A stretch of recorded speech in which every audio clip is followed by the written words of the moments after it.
आता तुम्ही सांगा थोडं आम्हाला का तुम्ही आमच्या इथे ऑटोकॅड मेकॅनिकल केलं, ठीक आहे, तुमचा अनुभव कसा राहिला? खूप छान होता. अच्छा, खूप छान. म्हणजे ट्रेनिंग वगैरे तुम्हाला कशी वाटली? बेस्ट होती. आपल्या लेवल्सवर कशा वाटल्या? इसेन्शियल प्रोफेशनल एक्सपर्ट चांगले होते. प्रॉपर ॲपमध्ये आपण पूर्ण डिस्क्राईब केलेलं लेवल सेशन पूर्ण ॲपमध्ये आहे. कोणता सेशन सुटला कोणता नाही सुटला आपल्याला माहीत पडते, ठीक आहे. पण तुम्हाला माहिती आहे की आपला सिलेबस किती पर्सेंट झाला, मला माहिती आहे की सिलेबस किती पर्सेंट झाला, बरोबर.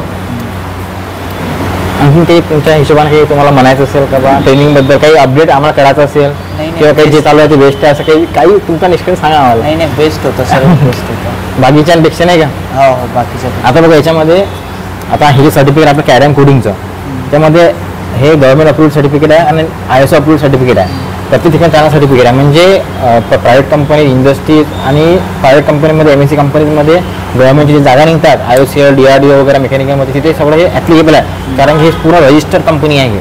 आपल्या कॅरम कोडिंगचा लोगो पण रजिस्टर्ड ट्रेडमार्क आहे गव्हर्नमेंट ऑफ इंडियामध्ये. सर्टिफिकेटचं व्हेरिफिकेशन करायचं असलं तर हा बारकोड स्कॅन केला तरी पूर्ण सर्टिफिकेट आपलं व्हेरीफाय होऊन जाते.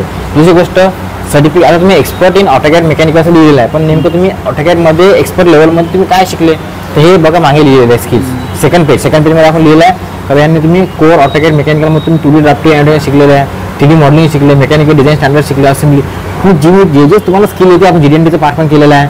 अलग अलग मग आपल्या डाऊटमध्ये ज्या ड्रॉइंग्स होते त्या ड्रॉइंग्स पण असं क्रिटिकल होत्या का कुठे डायमेन्शन होते कुठे डायमेन्शन नव्हते, तर मग ते problem solving skill, attention to details आणि कोलॅबोरेशन आणि कम्युनिकेशन म्हणजे आपण एकमेकांना डिस्कस करू त्या गोष्टी सॉल्व्ह केलेल्या आहे. पॅरामेट्रिक ड्रॉइंग बनवलं आहे, शीट मेटल ड्रॉइंग बनवलं आहे, डायनामिक ब्लॉक बनवलेलं आहे, इंटिग्रेशन शिकलेलं आहे आपण नाही का, त्या सगळ्या गोष्टी आपण शिकलो, बरोबर.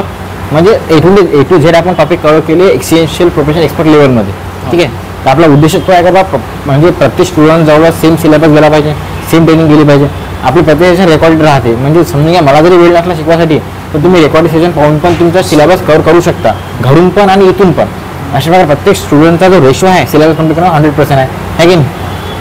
हे सालं माझं, तुम्ही सांगा तुमचं काहीतरी मला. बेस्ट होतं सर. बेस्ट होता ना? ठीक आहे. Thank you so much. Thank you sir. ठीक आहे.